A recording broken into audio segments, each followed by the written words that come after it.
You know, when you think about democracy, there's this fundamental tension right at its core. What should reign supreme? The will of the people or the rule of law? It really feels like these two massive ideas have to be in a constant tug of war, right? But what if they don't? What if there's a way they can actually work together? Let's dive in and find out. And that tension, it really all boils down to this one big question.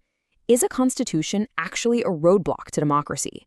I mean, think about it. Democracy is all about the power of the majority, what most people want. But a constitution, well, a constitution is specifically designed to put limits on what everyone, and that includes the majority, can do.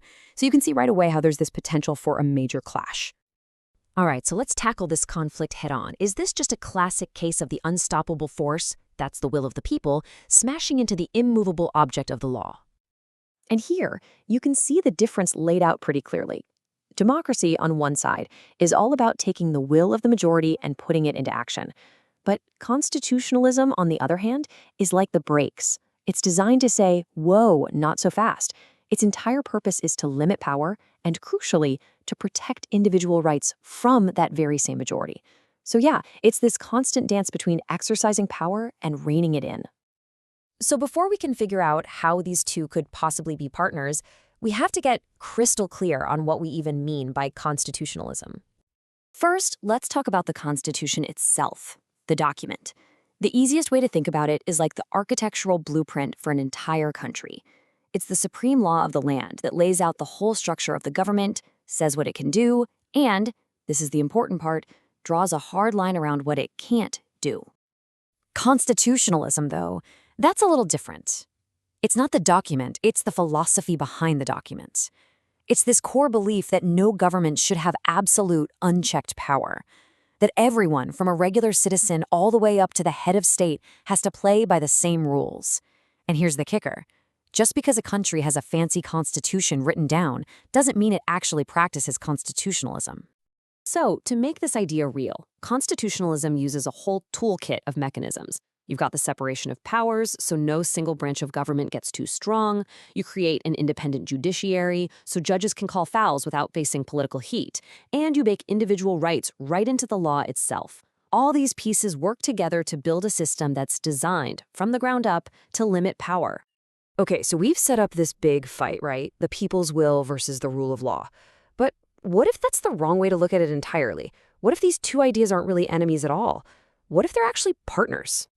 And this right here, this is a really crucial shift in perspective. A good constitution doesn't exist to block democracy. It's there to channel it, to protect it, and ultimately, to make sure it can last for the long haul.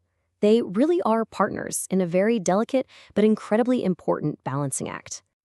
So what does this partnership look like in the real world? Well, for starters, it prevents what's called the tyranny of the majority. It stops 51% of the people from just voting away the fundamental rights of the other 49%. It also creates the official rules of the game for politics, making sure the competition is fair. And maybe most importantly, it gives the country stability, so the entire foundation doesn't get ripped up and replaced with every single election. Now, this whole idea of trying to balance raw power with popular will, it's not new. Not at all.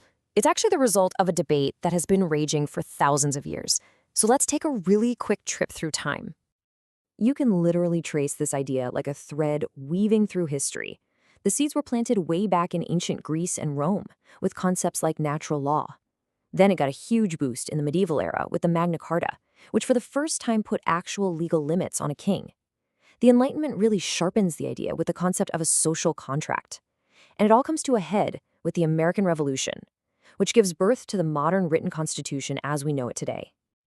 And this is a really big but. This system is not foolproof. The very idea of a constitution can be misused, it can be twisted into a tool for control instead of a shield for freedom, and the whole system has some very, very serious critics. This really shows you the two faces of constitutionalism. The democratic version uses a constitution to hold the government back and protect its citizens. But the totalitarian version twists it into a weapon to justify absolute power. I mean, look at the former Soviet Union. It had a constitution just packed with beautifully written rights that were completely meaningless in reality. The document became a justification for the state, not a shield for the people. And that brings us to a powerful critique from the other side. The argument goes like this. When a small group of unelected judges gets the final say on what the Constitution means, isn't that taking power away from the people? When huge social issues are decided by a court instead of by the voters, critics say it basically disenfranchises the entire country. And this number? Well, this just pours gasoline on that fire. 66%. According to some analyses, that's how often U.S. Supreme Court justices vote along what you'd expect their party lines to be in really politically charged cases. Now, for the hard critics of this system, this is Exhibit A. It suggests that judges aren't just neutral umpires, but are actually political players wearing robes. And if the people interpreting the supreme law are seen as partisan, how can the Constitution be seen as anything but a political tool? So, after looking at all the critiques, all the ways it can be misused, where does that leave us? Let's bring it back home to that central idea we started with, the enduring partnership. Because despite all the valid criticisms, we land back here. Democracy is the game we all want to play. But constitutionalism provides the rulebook. It creates that stable framework that allows the game to be played fairly, not just for one election, but for generations to come. It's not about stopping one team from winning. It's about making sure the game itself doesn't just completely fall apart. And that's the question we're left with.